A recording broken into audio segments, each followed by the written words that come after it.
अऊज़ु बिल्लाहि मिनश शैतानिर रजीम बिस्मिल्लाहिर रहमानिर रहीम। अस्सलाम वालेकुम नाज़रीन हज़रात, आप देख रहे हैं ज़ोया लाइफ हेल्थ केयर।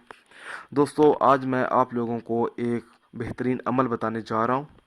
जिस लड़के या लड़की की शादी ना होती हो तो उसे चाहिए कि दुआए नूर का अमल करें। इस अमल की इजाज़त आम है।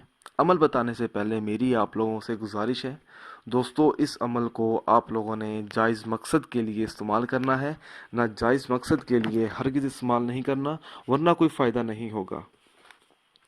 अगर किसी शख्स की कोई ऐसी हाजत है जो पूरी ना होती हो, मसलन लड़के या लड़की की शादी ना होती हो और शादी के लिए दौलत ना हो, अगर लड़की या लड़के का जहाँ रिश्ता हुआ होता है अक्सर वो टूट जाता है और अच्छा रिश्ता नहीं मिलता, तो उस शख्स को चाहिए कि बाद नमाज इशा इस दुआ को 7 मरतबा 40 दिन तक पढ़े।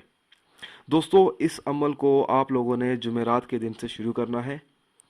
जब आखिरी दिन होगा तो अल्लाह ताला से अपनी हाजत के लिए सच्चे दिल से दुआ मांगनी है। इंशाल्लाह ताला अल्लाह ताला उस शख्स की हाजत ज़रूर पूरी करेगा और लड़के या लड़की की जो शादी जहाँ करवाना चाहेगा वो हो जाएगी और परेशानी हमेशा हमेशा के लिए दूर हो जाएगी। दोस्तों, अगर आपको दुआए नूर का ये अमल अच्छा लगा है तो इसको लाइक कीजिए और शेयर कीजिए। साथ ही मेरे channel Zoya life health care को सब्सक्राइब करना हरगिज़ ना भूलें, ताकि आपको आगे आने वाली वीडियोज़ की मालूमात मिलती रहे। जज़ाकल्लाह।